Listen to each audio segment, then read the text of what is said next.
شروع اللہ کا نام لے کر جو بڑا مہربان نہایت رحم والا ہے۔ حامیم، اس کتاب کا اتارا جانا اللہ کی طرف سے ہے جو زبردست ہے، دانا ہے، جو گناہ بخشنے والا اور توبہ قبول کرنے والا، سخت عذاب دینے والا ہے، صاحب کرم ہے۔ اس کے سوا کوئی معبود نہیں، اسی کی طرف لوٹ کر جانا ہے۔ اللہ کی آیتوں میں وہی لوگ جھگڑتے ہیں جو کافر ہیں، تو ان لوگوں کا شہروں میں چلنا پھرنا تمہیں دھوکے میں نہ ڈال دے۔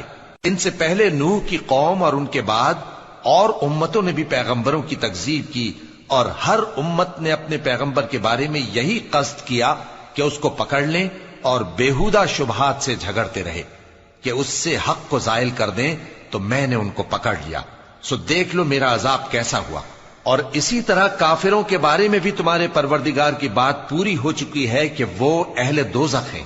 جو لوگ عرش کو اٹھائے ہوئے اور جو اس کے گردا گرد حلقہ باندھے ہوئے ہیں یعنی فرشتے، وہ اپنے پروردگار کی تعریف کے ساتھ تسبیح کرتے رہتے ہیں اور اس پر ایمان رکھتے ہیں، اور مومنوں کے لیے بخشش مانگتے رہتے ہیں کہ اے ہمارے پروردگار، تیری رحمت اور تیرا علم ہر چیز کو سموئے ہوئے ہے، تو جن لوگوں نے توبہ کی اور تیرے رستے پر چلے ان کو بخش دے اور دوزخ کے عذاب سے بچا لے۔ اے ہمارے پروردگار، ان کو ہمیشہ رہنے کی بہشتوں میں داخل کر جن کا تو نے ان سے وعدہ کیا ہے، اور جو جو ان کے باپ دادوں اور ان کی بیویوں اور ان کی اولاد میں سے نیک ہوں ان کو بھی۔ بے شک تو غالب ہے، حکمت والا ہے۔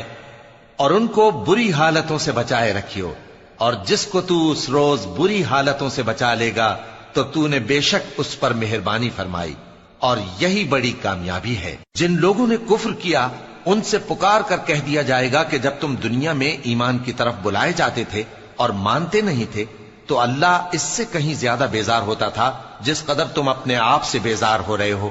وہ کہیں گے کہ اے ہمارے پروردگار، تو نے ہم کو 2 دفعہ بے جان کیا اور 2 دفعہ جان بخشی، ہم کو اپنے گناہوں کا اقرار ہے، تو کیا نکلنے کی کوئی سبیل ہے؟ یہ اس لیے کہ جب تنہا اللہ کو پکارا جاتا تھا تو تم انکار کر دیتے تھے، اور اگر اس کے ساتھ شریک مقرر کیا جاتا تھا تو مان لیتے تھے۔ سو حکم تو اللہ ہی کا ہے جو بلند و بالا ہے، بڑا ہے۔ وہی تو ہے جو تم کو اپنی نشانیاں دکھاتا ہے اور تم پر آسمان سے رزق اتارتا ہے، اور نصیحت تو وہی حاصل کرتا ہے جو اس کی طرف رجوع کرتا ہے۔ تو اللہ کی عبادت کو خالص کر کے اسی کو پکارو، اگرچہ کافر برا ہی مانے۔ وہ مالک درجات عالی اور صاحب عرش ہے، اپنے بندوں میں سے جس کو چاہتا ہے اپنے حکم سے وہی بھیجتا ہے تاکہ ملاقات کے دن سے ڈرائے۔ جس روز وہ نکل پڑیں گے ان کی کوئی چیز اللہ سے مخفی نہ رہے گی۔